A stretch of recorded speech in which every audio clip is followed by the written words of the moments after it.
witches! Hello. Welcome back. Oh my gosh. I know, I feel like we just did this, like, 2 days ago. And we did. Oh my gosh. But this time we're actually prepared yes. for the book. So finally, I know we teased it like 2 weeks ago, but we are going to start The Night and Its Moon by Piper CJ. Which, can I just say, I love the art on the front of this book. Like, we'll post it on the Instagram, but, like, I just love the art. So good. Especially being in an interracial relationship, like, I love it even more. Right. Well, because, like, the main characters are pale. And I wouldn't say she's dark-skinned, but she's not pale. Pale. She's not moonlight color. Right. I don't know. I feel like she kind of is dark-skinned, though. Like, not, like, dark, like... I guess we didn't really, like... There hasn't been a lot of... They kept calling her tanned.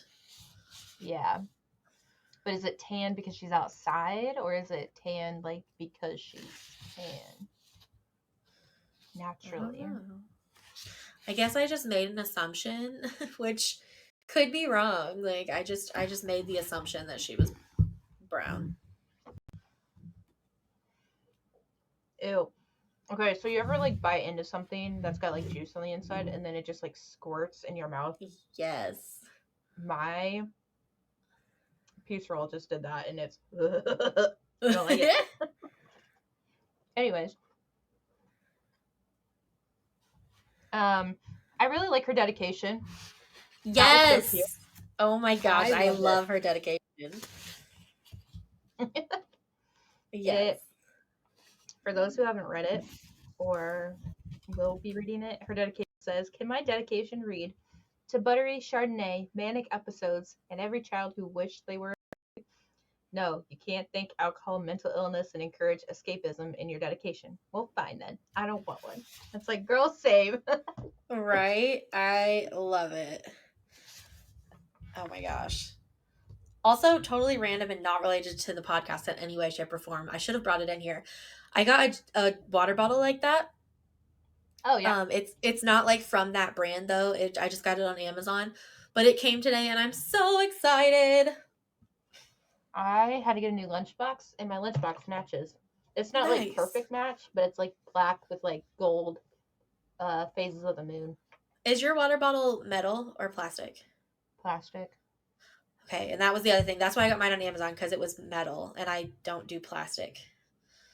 Not for any like fancy schmancy uppity economic or environmental reason, but just because I like the way water tastes out of metal better than plastic. But also for all of those uppity environmental reasons. Yeah. At least I'm like not gonna get rid of mine anytime soon. Exactly. Well, and it's got like the cloth on it too, like with like pockets, which so is going to be great for school. Yeah, my like little my like little witch's hat broke. Oh no. Yeah, so I have to super glue that. I'm gonna be jank for a little bit, but that's fine. It's fine. It's fine. We're all a little jank for a little bit sometimes. It's called getting your life together. Oh my gosh. I feel like I look lopsided because my light is broken. I don't think that has anything to do with you being lopsided. I don't know. It's just like there's no light on this side. No, I think it's because you're kind of like this.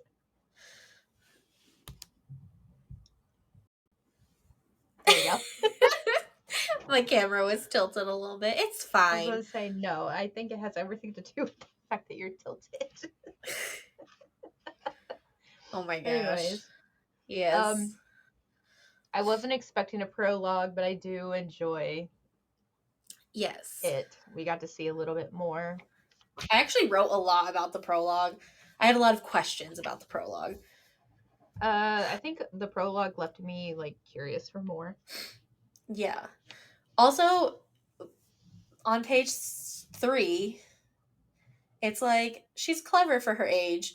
And I'm like, you think? She's 3 and she's like listening and spying and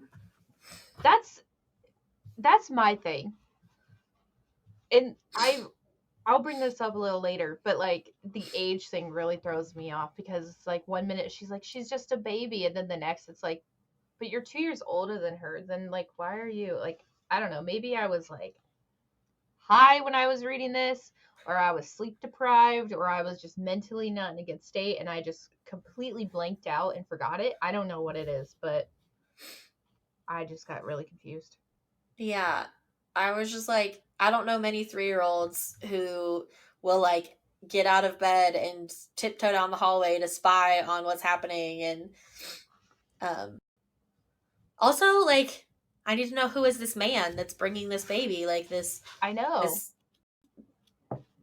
pirate that's stealing babies and bringing them, or Yeah, what do you what call did it, she call him? trafficker.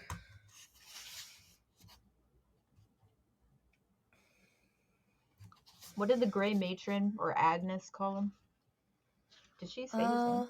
I don't think so. She just kept saying, I don't do that anymore, and like, And I want to know what.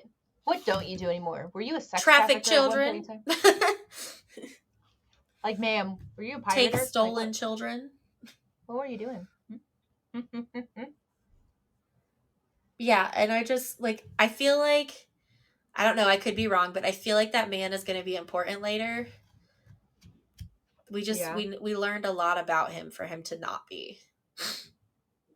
I feel like if he wasn't an important character, it would have just been like a very random man came to the door and dropped off this baby and Right. then walked away. But like, he not only was he there, but like he talked to her, to I told Knox. He talked to Knox, um, and like showed her the baby, and like, I don't know, it's weird. I don't know. But they're talking about it like it's a child, or like it's a treasure, like it's like Mm-hmm. gold, and I'm like, is this not a 50 child? crowns. Right?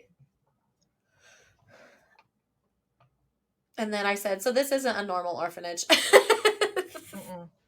Because I don't know, Now, I may be wrong about like old timey orphanages, but I don't think that they sold children. maybe. Maybe, I mean, maybe there was at least a fee to adopt, but like, I I'm don't know. literally getting like Annie with adult fantasy vibes. Right? And I only have one more thing for the prologue, and it's literally on the page 11, like the last page of the chapter, or the prologue. Because Knox says she's made of snow, talking about the baby. And like, I was confused because I was like, wait, like literal snow? But then, like, no, she's just really pale. But And if the at child's first, 3, then she's like yeah, describing what she thinks. right. But when I first read that, I was like, wait, is she like actually really made of snow? And then I had to like calm myself down. So, Yeah, figure it out. I didn't have anything for chapter 1. I think I was just trying to like get I just realized, because not she get like, into it, but Amaris like falls on a rock and scratches her. Like, is it Amaris? Did I pronounce that right? I checked the pronunciation guide, but then now I'm doubting myself. now that you're Yeah, saying it out loud. Amaris. Yeah, Amaris. Okay. She like falls down and cuts herself on a rock, and um, Knox is like, "Oh no, like you're gonna get in trouble," and I'm just like, they're trying to keep her perfect. Like, they don't want her to get marked up because then she won't be worth as much. Gross. Which that's what I'm saying. I really do think it's like the adult Annie vibes because men don't want marked up children Right? or like partners, so Yeah. it's Gross. weird. makes me uncomfortable. It makes me itchy. Yeah. Yeah. Yeah. Yeah. So I didn't. And then I, Like I said. Go the ahead. only other thing I said was that Ackard is a shithead. Ackard? Now I'm doubting all of my pronunciations. Yes. I think it's Acard. Ackard, Acard. right? Acard. Ackard. I think it's Ackard. I don't know. The Midwestern in me wants to say Acard, but Well, I think that that's it because the ones in the pronunciation guide, when it's A, she puts like AY. And this one just says A. so is it Acard? I don't know. Or a card. I don't know. Anyway, that kid Acard. seems like a little shithead. And at first, like, I was like, oh, he's not going to be a big character, but he's in the pronunciation guide, which makes me think that he is. I don't know. But that's all I had for chapter 1. Just those two things. I don't felt know if like he'll be like. Go ahead. no, I was just say I felt like there was a lot of world building in these first few chapters, which makes sense. Yeah, because there's a lot. So there wasn't as much to comment on. I also really like that there's a map. I love maps. Pronunciation guides, maps are the fucking best. I So enjoy if anyone that as well. ever wants to write a book and they have weird ass names, give yourself a guide. Yes, like I mean, I think did I text you or did I say something last time we talked? Like, there's a pronunciation guide. Like, I was so excited about it. Yeah. So I don't have to sit here going Sarah J. Maas, Moss, Mass, Mass, Moss. I still don't know. Okay, so in the audiobook, they say Mass. But don't they also say, like, some other name incorrect? Yes. But then so she the first posted two a video. So I'm on A Court of Wings and Ruin right now, and the narrator changed. You're actually rereading them all? I'm listening to them on my drive to work. So the first two, the narrator was really good, and she pronounced everything correctly. This new narrator is not as good. She makes Cassian sounds like a fucking idiot. And she gives Tarquin this really weird accent, and I don't like it. But she pronounces things incorrectly. You know, side note, I thought about getting into like narrating books for audiobooks because I have the setup. So like, why not? But then I'm like, but do I sound manly for like a male character, or do I just speak it the way I think he would be speaking, but without like the gruffness? Like, I think it just depends on the person because some people do like voices and some don't. yeah, because it's like Cassian said. Literally, she's like, when Feyre, don't do that. Like, she makes him sound like a fucking hick, and I can't even. Feyre, don't do that. Like, I can't. It's awful. And then she like put on this like fake accent for Tarquin, but she didn't have the accent the whole time. It was really bad, which is annoying because this is my favorite book out of all of them that I've read so far. So like listening to it and her just fucking it up is pissing me off. It's pissing me off. Anyway. What kind of accent does he have? Like a British one? No, it's like she's almost trying to make him sound African, but doesn't want to be racist. So just she's because like, he's black don't mean he's African, right? But like, it's just weird. I don't like Brithian. It could be different accents. We don't know. Whatever. That's fucked up. Yeah. Feyre, don't do that. It's annoying.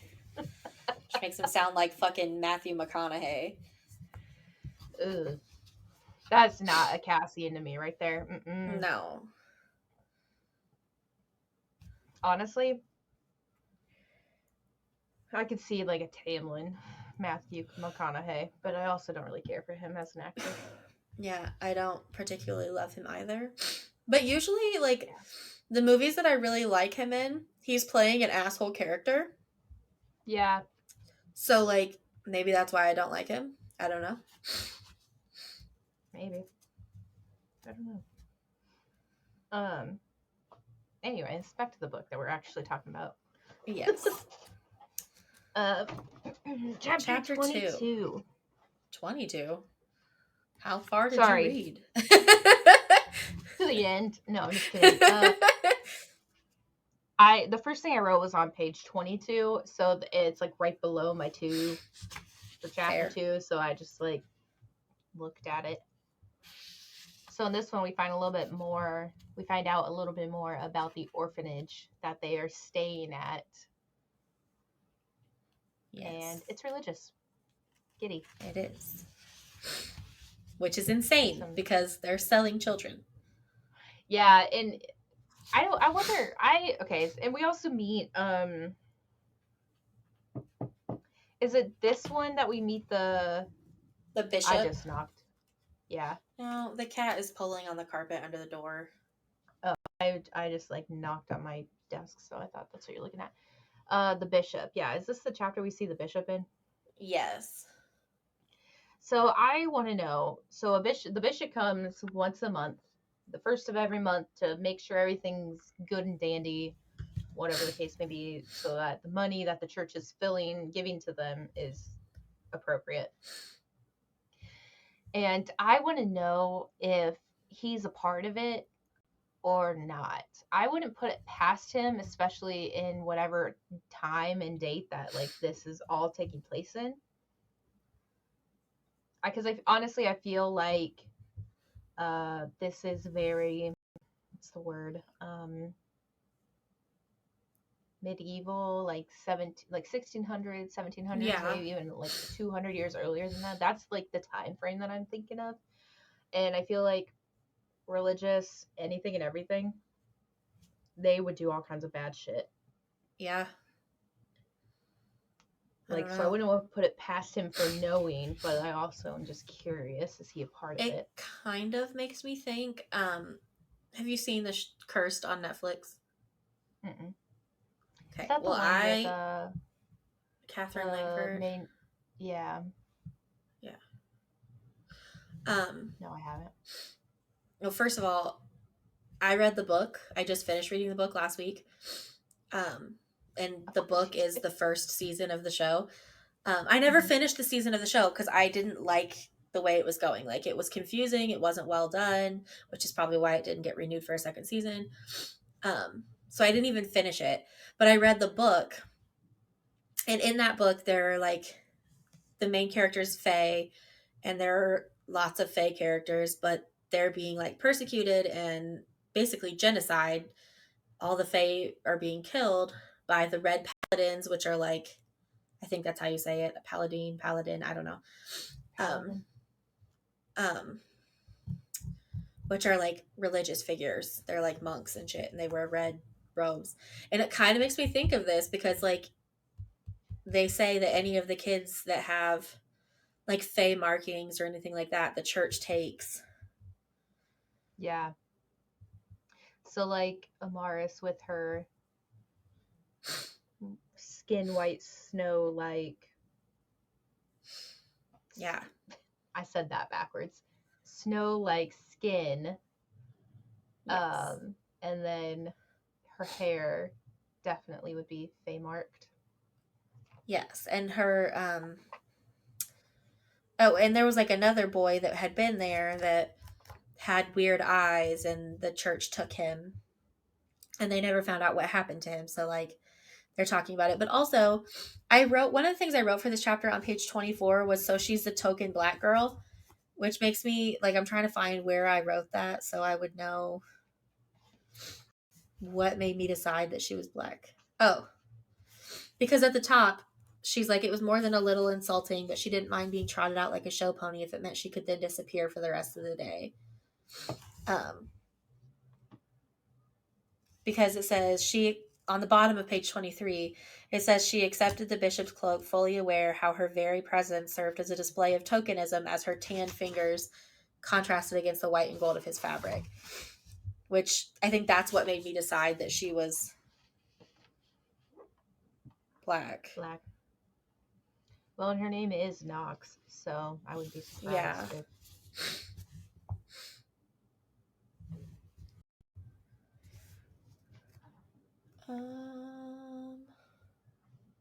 Oh, and then again on page 24, I was like, what did they do with the boy? Like the church, the boy they took, what'd they do with him? Like, Probably we don't, sacrificed it.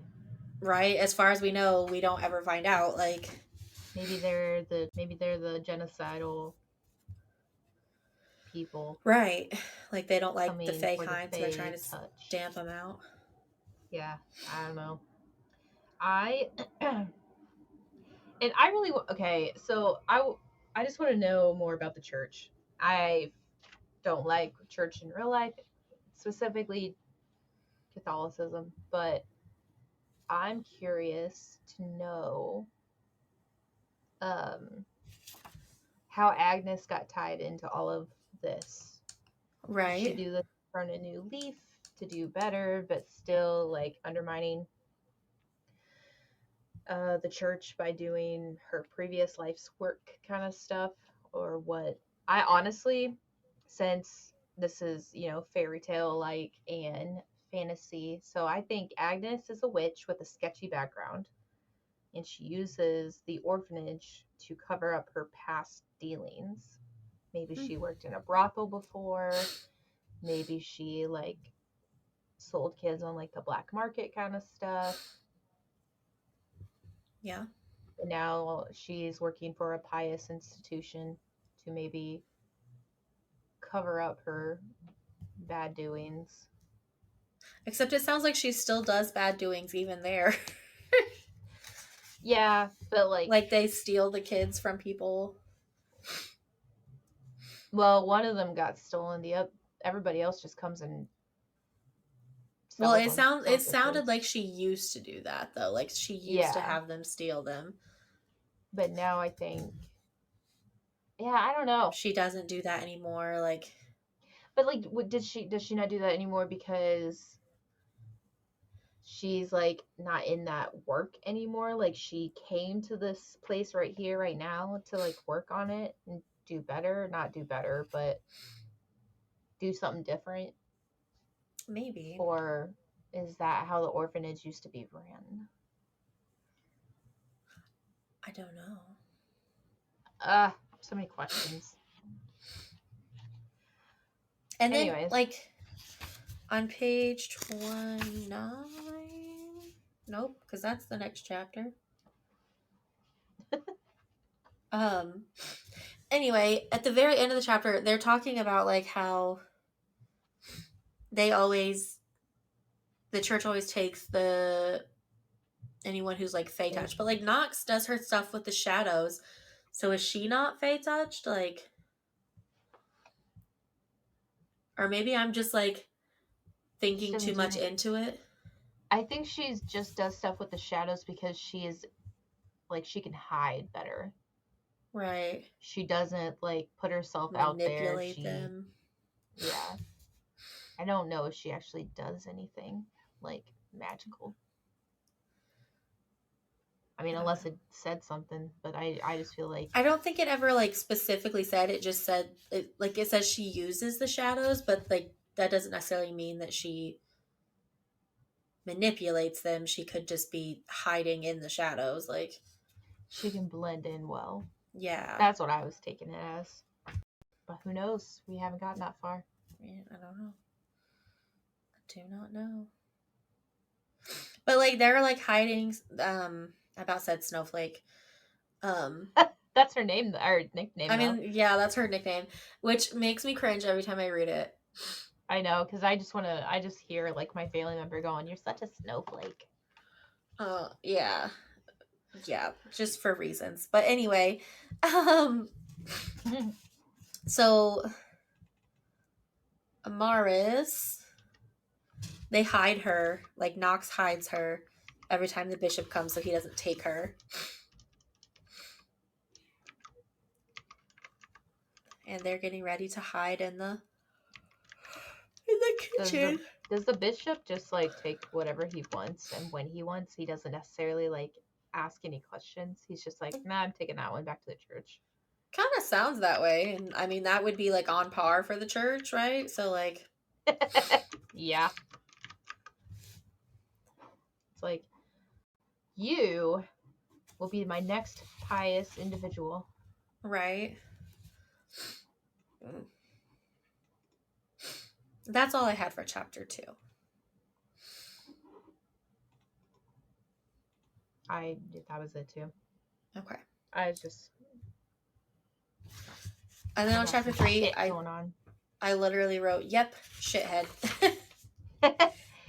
So for chapter 3, we learn a little bit, not necessarily a little bit more about Amaris, but like we like talk about her appearance more. So we kind of are like developing what she looks like, and damn, do I want those lavender eyes? Right? That just sounds so nice. Yes. Yes. I have shit colored eyes. Mine are blue or gray depending on the day and what I'm wearing. Yeah, no. I just have shit colored eyes. I like brown eyes. I wrote Brittany a whole poem about brown eyes. Well, that's good. Glad you like brown eyes. You can have mine. Oh my gosh. So, yeah, we learned more about Amaris and her looks. And then they're still hiding, right? Yes. Yeah, because that's when Ackard, yes. Acard, whatever his name is. I think it's Ackard. Looking at the pronunciation guide, I think it's Ackard. Okay, Ackard. And his cronies come in. Which, did we find out his cronies' names? I don't think so.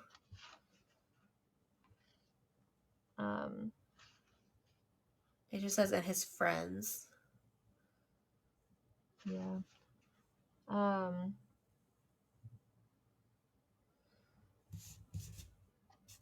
But they come in and like try to drag Amaris out. I honestly, I'm kind of curious if I know like Ackard has a problem with Nox because he forced himself on her and she was like, "Fuck you," right? Basically, and went away. But why Amaris? Like, are you jealous, bro? Probably, because I mean, it hasn't been come out and said yet, but it seems like Nox is a little in love with Amaris. Oh, for sure. So probably, and it's kind of crazy because I feel like Nox is like brawling. Like she breaks a glass bottle and has like the neck of the bottle ready to like shank a motherfucker. Like right, she is she's brawling, like bleeding from her hand, ready to go. And then Amaris like just tells them to go. Like and they do. Fawn that she is. Right? Oh my gosh. Hilarious story. We were just talking about earlier. We were playing our video game after dinner, and I was like, I think I said son of a fucker or something like that because I was getting pissed at the game. And we were talking about how weird it is when certain people say certain words and then we were like, who were we around that was just like ballsack? And then Brittany realized it was Chloe. And I was like, right? Because Chloe has such a sweet, like feminine, like sweet voice. And she just was like, ballsack. And we were talking about that and how weird it is to hear certain people say certain words. And it just made me think of that when you said that. So listen, when I first met Chloe, so we were all doing like a day date to like go shopping. So we went to Ulta, TJ Maxx, all of that. So we went to TJ Maxx and we ran into Chloe there, and we were like, I've never been super forward about like just inviting people out. I normally am just like, hey, how's it going? Yeah, we're gonna go do something later, blah blah blah. Like, you can come if you want. Uh, but only if like it brings up to that. I'm not gonna be like, hey, we're doing this, you should come, Right. kind of stuff. So Ashley did that to Chloe when we ran into her at Ulta, and she's like, yeah, that sounds like a lot of fun. I was like, cool, this will be great. We were just like going to like a winery, getting some wine that night, um, for an old coworker of ours, uh, and she showed up. She was super bubbly, super excited and happy, and then she got drunk, and she goes, "Oh, fuck, am I drunk?" And I was like, she was just so cute and like sweet and like talking about like how insecure she is and how she sings opera, just like this cute little like bubbly Yes. personality, and all of a sudden she just like swings her head around real fast and listen, Yes. I learned all about Chloe's like life, sex life, everything that evening because she was too drunk to drive home. So we went and sat in my car, like me, another girl, and her all went and sat in her car or my car as she just talked the evening away till she sobered up a bit. And she sat there. You could tell she was coming down. And she's like, man, I really needed this tonight. This was fun, guys. And I was like, yeah, well, now you have our number. We'll see you at work. Like, it'll be great. And the rest is history. Oh my god, hilarious.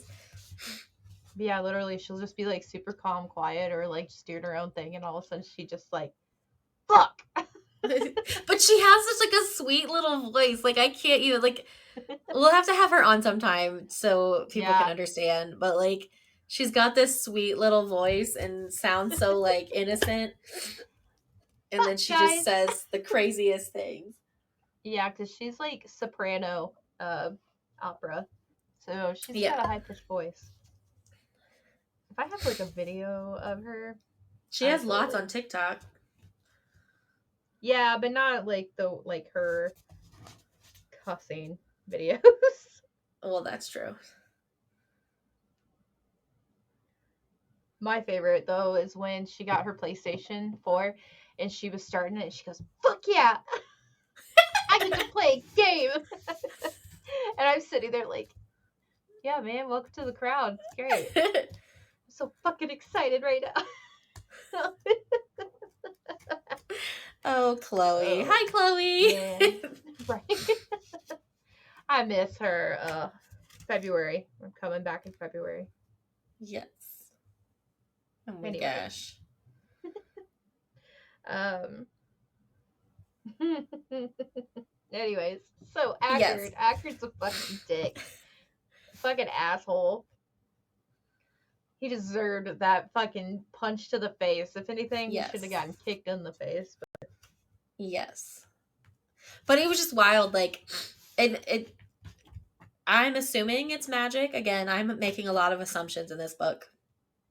But like when she's like, she just says it like, she says, "Get off me, let me go, leave now," and they just get up and go. Like, and then she's like, "Go and don't come back." she's Fey touched. Yeah. She's got magical hoodoo powers. It's really funny because they're just like, what the fuck happened? Right. Like, and Knox is like, "What is going on?" Like, Right. I'm and bringing it then, back to Chloe. I'm sorry. I got to bring it back to Chloe real quick.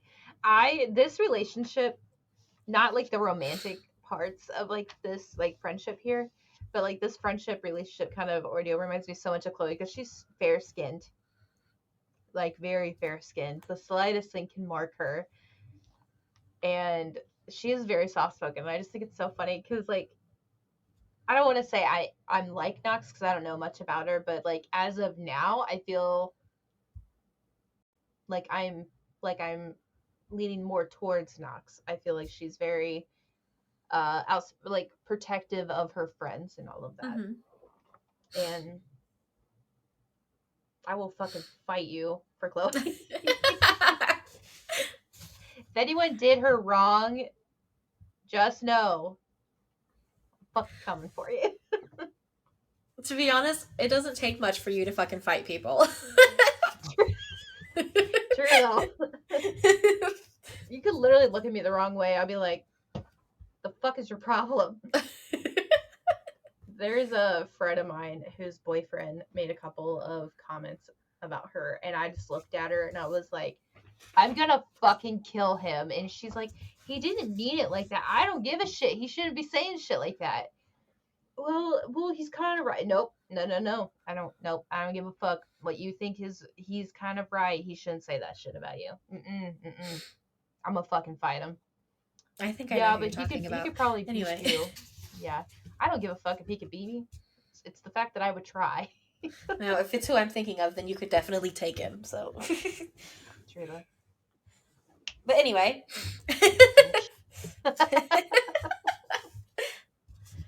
God damn it. It pisses me Oh off. my gosh. Anyway,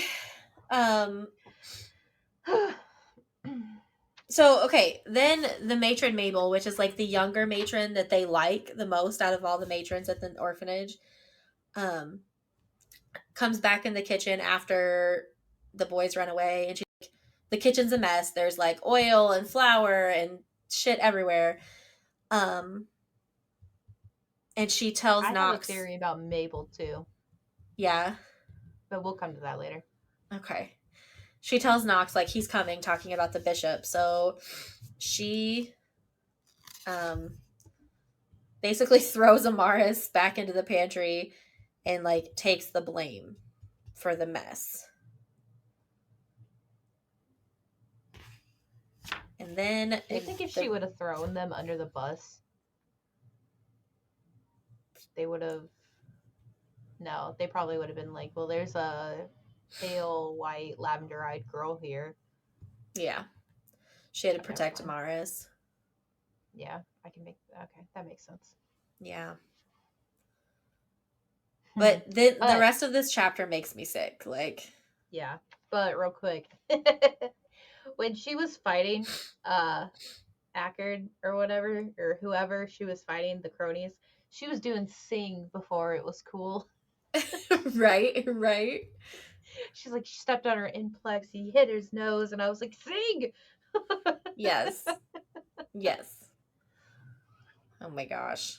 Love it. Anyways, yeah, this, I don't know why this made me very, just,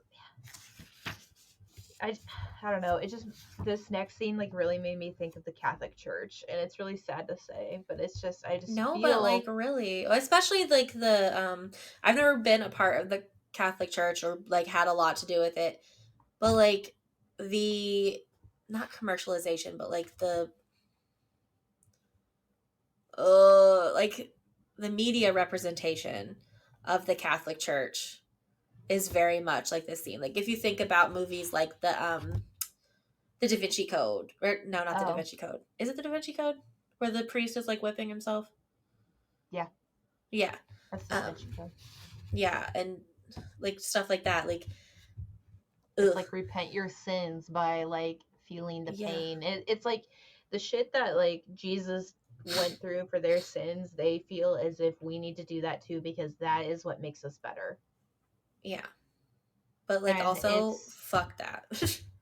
Honestly, and it's like absolute bullshit, and it's like, well, and also like I had to stop writing because I wrote a lot about just this one section of the chapter, because like I'm very against corporal punishment. Like I don't believe in it. I don't believe in spanking your kids. I don't, like, if you like smack their hand lightly or something, okay, like my sister does that, that's not a big deal, but like just like taking your kids and bending them over your knee and spanking them, like I don't believe in that, because it's like been psychologically proven multiple times to not work.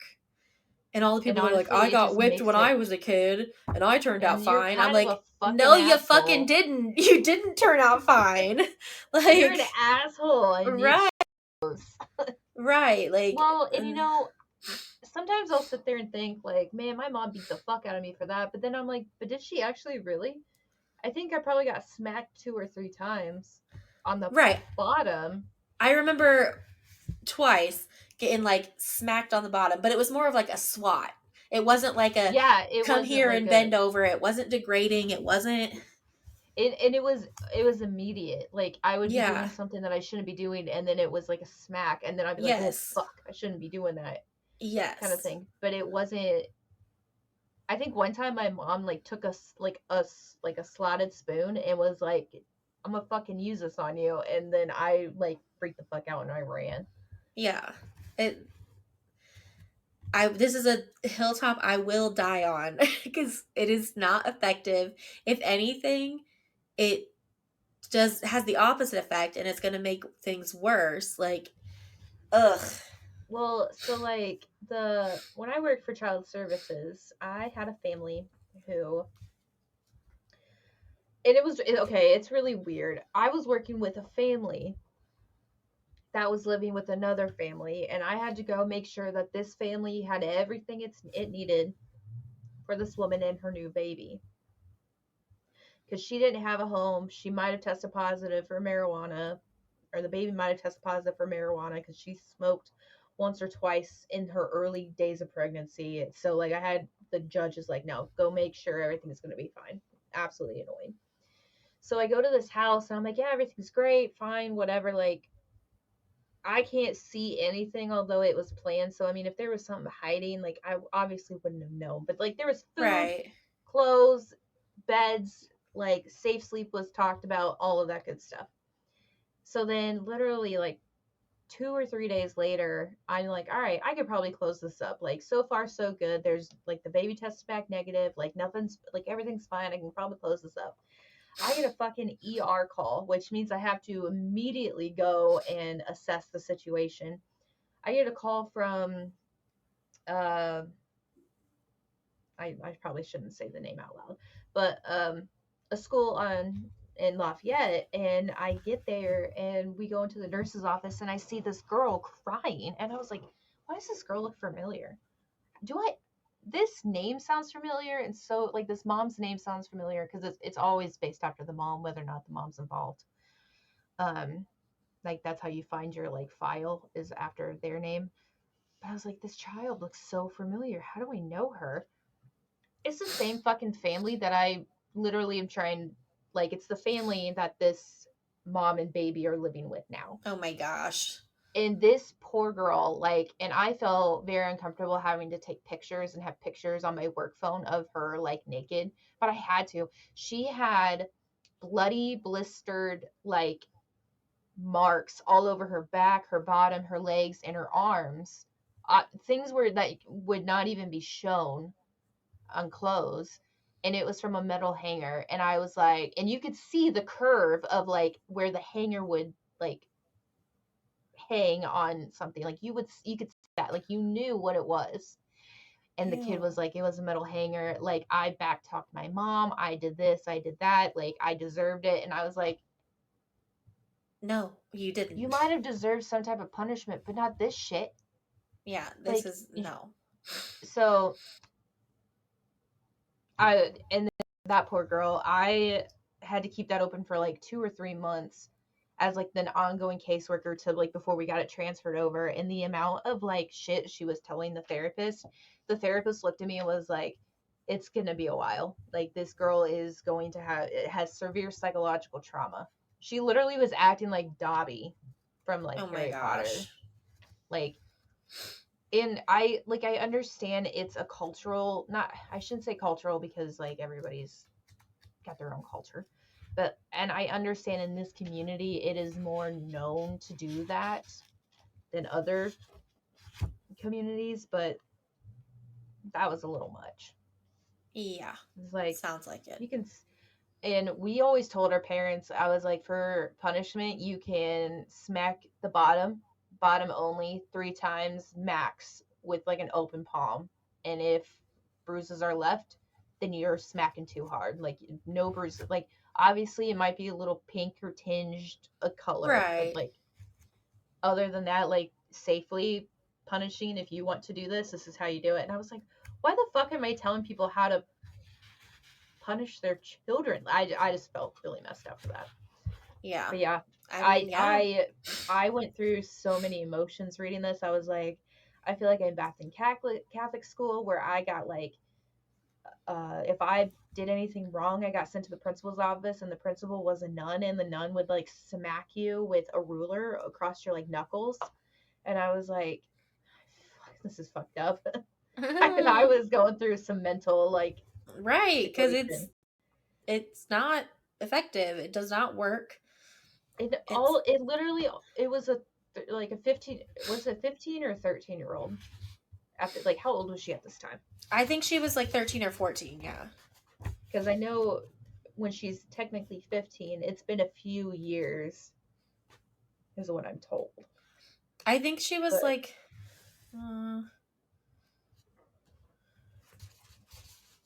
either way, she's between the ages of 10 and 15, yeah. and she's publicly degraded in front of everybody. And so much so that she like passes out, doesn't she? She goes into like a Or she dark place. dissociates. Yeah, and she stays there until the whipping is done, and then she dissociates until like she's healed over, essentially. Which is insane. Like, not Yeah, acceptable. it's like no child should dissociate during a punishment because the like the fuck. And I understand the meaning behind like we can't leave any marks, but I enjoy that the nuns are like, no, we're not gonna like hit our kids, Right. send them to bed without supper, put them in a closet. Like that's a lot less psychologically degrading than whipping. Right. Then a public whipping, yeah. Oh God. And then Anyways. chapter 4, like, I literally read it multiple times, and it's just, it sounds kind of beautiful, but also really like melancholy. Chapter 4 is like a third of a page, but I read it 4 or 5 times because I was trying to get the meaning of it. Like, what is this? But it also, like, it's kind of beautiful in a melancholy kind of way. Yeah. So, anyway. Yeah, it's literally just a paragraph. Yeah. Very beautiful, Piper. Very beautiful. Yes. Shit, what is wrong with us? I'm going to fly through these last couple chapters to make it through our episode. I barely have any. I think I have maybe 1 or 2 things written for every chapter after. Yeah. And they're just comments. But so we find out that Ackard and his friends ran away. Which honestly, they're probably terrified of Knox after whatever happened because. Right. Or do you think they ran away because Knox essentially was like, "Go away, get out," like. Right. Like they ran away because she told them to. Yeah, and it wasn't necessarily like to like actually leave. That's true. The world may never know. Then on page 48, I had a comment because they're like talking about her injuries, and they're like, angry ripping scars had been expected. There had been speculative whispers about torn raised skin, discolored welts, and all the jagged intersections that would forever mark her with the evidence of the church's intervention. Instead, Knox's wounds had healed somewhat miraculously. And I just put, because she's Fae. Like, I really think she's Fae. I think so too. I think there is a reason Knox is special. Yeah.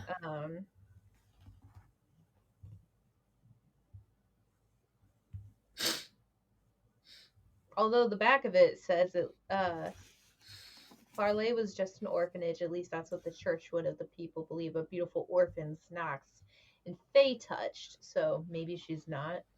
Maybe not. Amaris did it. Or maybe that's like a surprise. Maybe we're not supposed to figure that out yet. Yeah, or Amaris did it because she's like grieving after her, and her pain felt so. Oh, that could be. It was because of her essentially that like led to this. Right, that it even happened. So might have felt so guilty about it that she just got a power she didn't realize she had. That could be. But I have some on 58, basically the end of it. My last thing was on 53 because they're talking about how um Oh yeah, because this is a spring market, well, and they're talking right? about how they run away, the boys ran away, and how that could be a fate, um like a worse fate or Boys. as bad a fate. But I'm like, at least with running away you would have a little bit of control. Yeah. Like you would have a little control over where you went versus being sold to the highest bidder kind of thing. Mm-hmm.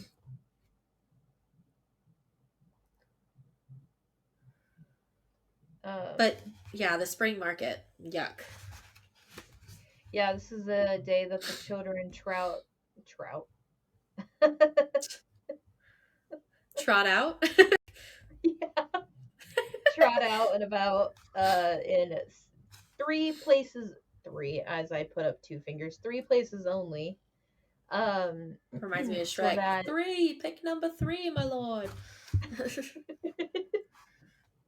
is such a great underrated movie. Did Right? you Shrek know is the that best. if you like did something wrong or whatever, you would go work on Shrek and not the Prince of Egypt because they thought the Shrek was gonna bomb and Prince of Egypt was gonna be like the best one, but Shrek like Yeah. skyrocketed. Even though Prince of Egypt was a damn good movie with hella great music, Shrek was Yeah. a timeless classic. It really is. Shrek was awesome.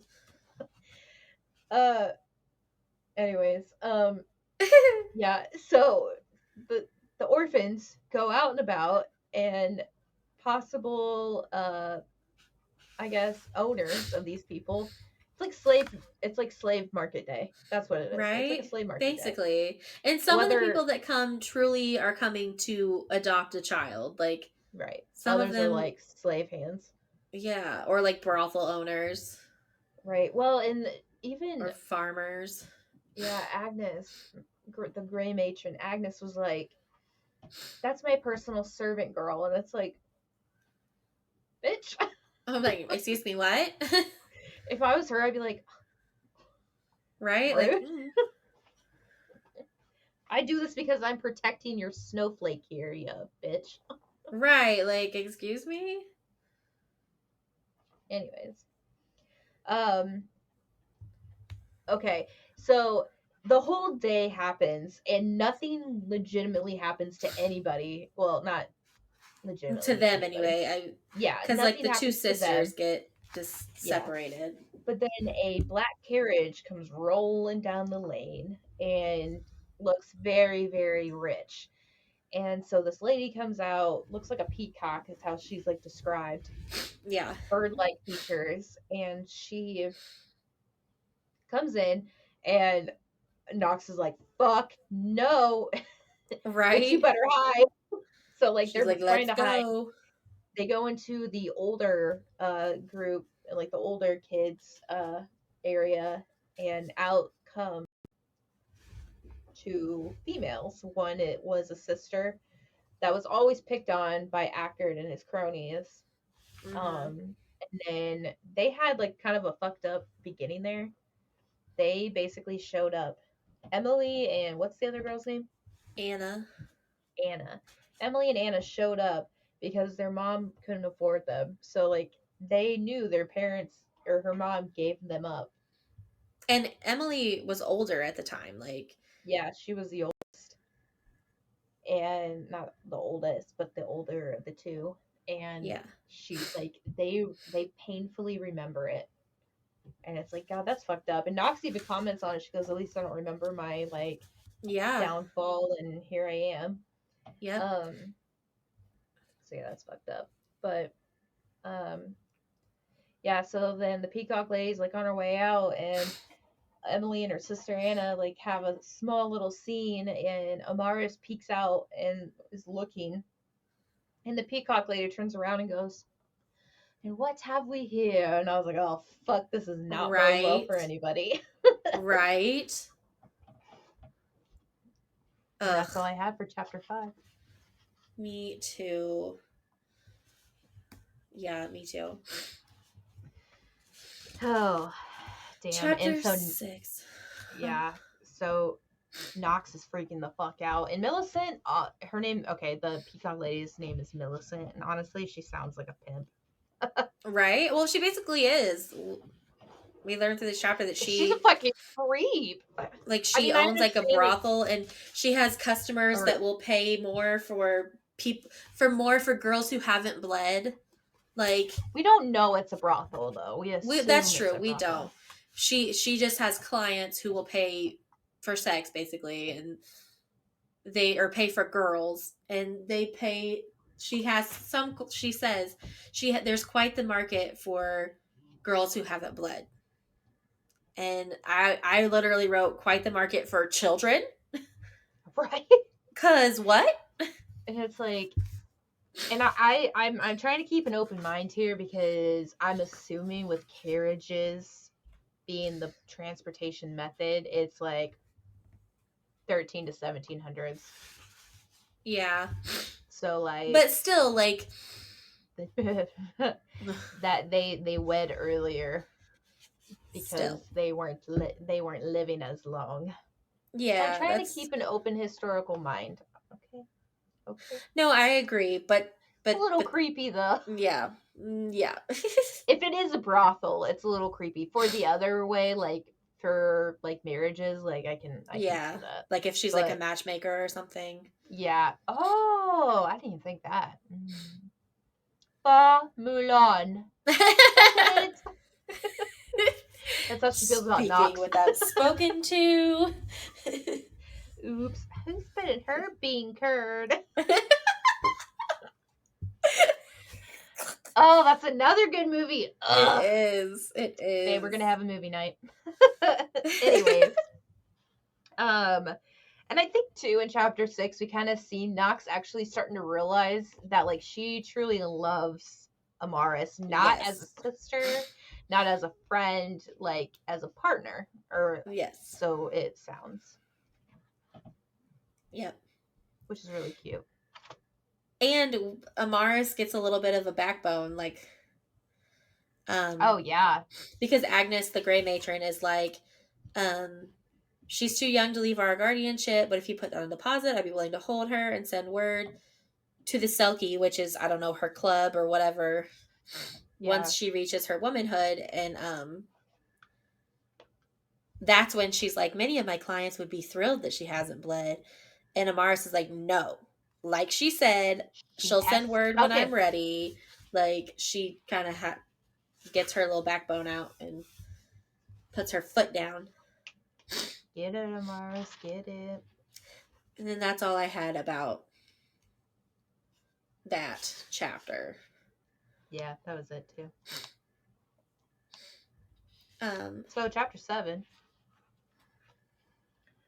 yeah, I Um, was just like all this fuss about her value, and then she ends up. I'm assuming it's a brothel or a whorehouse of some kind. Like, yeah, I'm thinking I want to know more about Selkie. I want to know what it is. yeah, because it could be like But a burlesque type thing or like a, I don't know. that's essentially a brothel, I think, at that I time. mean, yeah, that's true.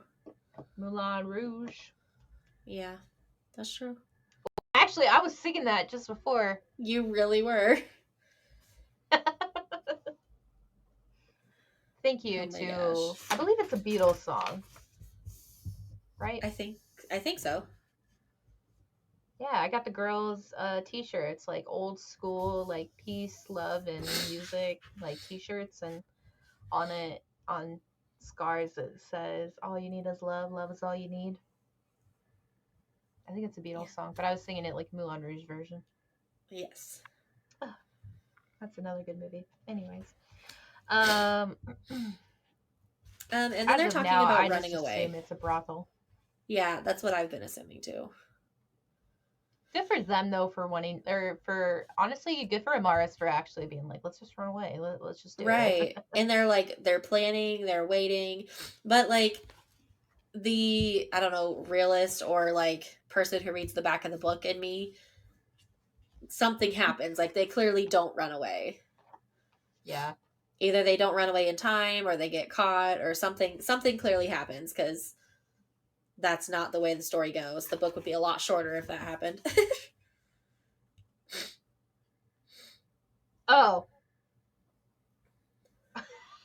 Honestly, I don't even remember if I read this back or not.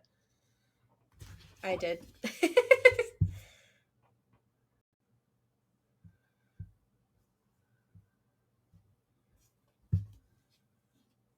Yeah, okay.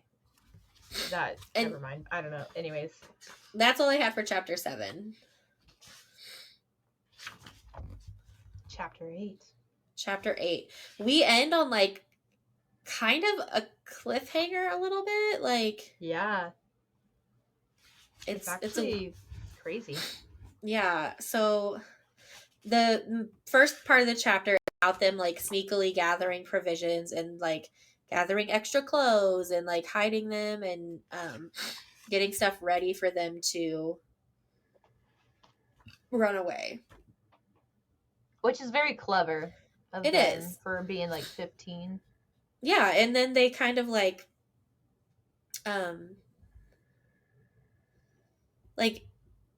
kind of pump Mabel for some information, really. Yeah, and they even made a comment too. They're like, I think Mabel's naive in this, but I also kind of wonder because she didn't really have a choice in her life. She was basically just told what she could and couldn't do. Yeah. So, and now she's here because it's like, okay, she's taking care of kids. So it makes me wonder if like she knows the outcome because she knows where she's going. Right. She's not like straight up told the girls like where Amaris was essentially purchased. Yeah. And I wonder if she knows more than she's letting on, but she's just acting naive so that she can give the girls a chance, like to survive. I was kind of thinking that too, kind of like Alice and oh yeah, ACOTAR. Like she kind of like beats around the bush. Alice ends up coming out and saying everything, but I kind of got that vibe from Mabel as well. The way they describe Selkie,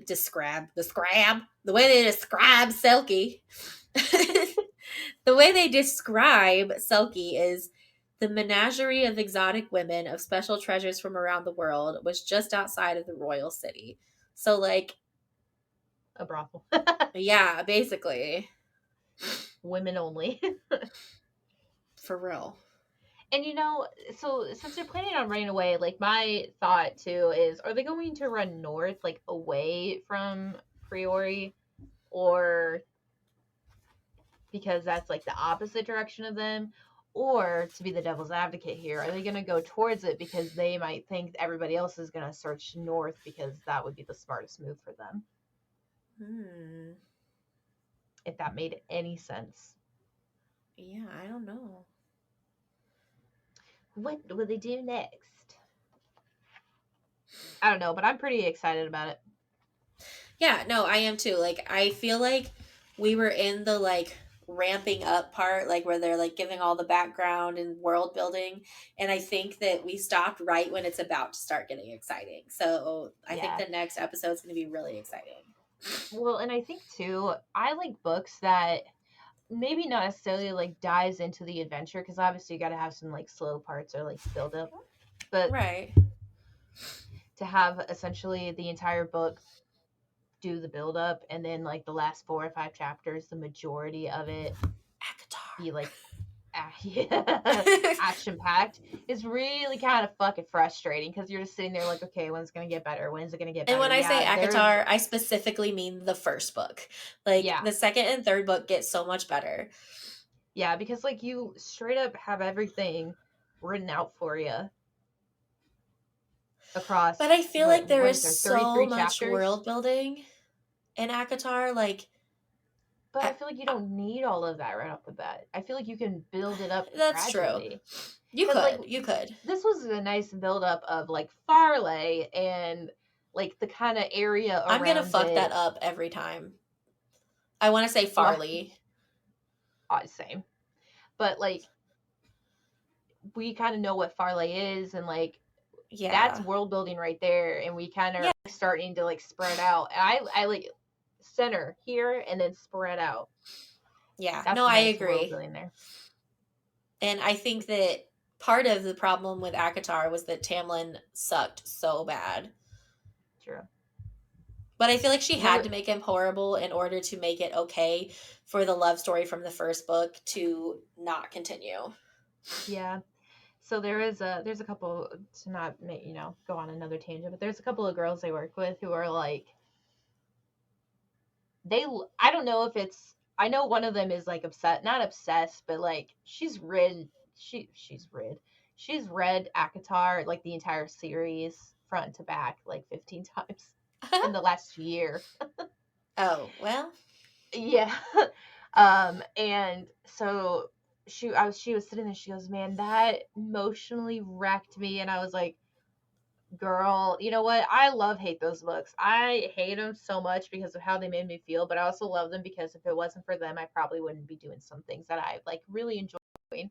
And she's Right. like, "Oh, yeah, that makes sense." And I was like, "'Cause let me tell you, I went through a lot of low periods, thank you to this fucking Right. book. And I think I only went to the low periods because I physically, maybe not straight perfect, like went through what Feyre did, but I definitely like felt ostracized in my family. Yeah. But I You also had some felt like, parallels there. yeah, like I felt ostracized by my family. I felt like I legitimately have dated a Tamlin.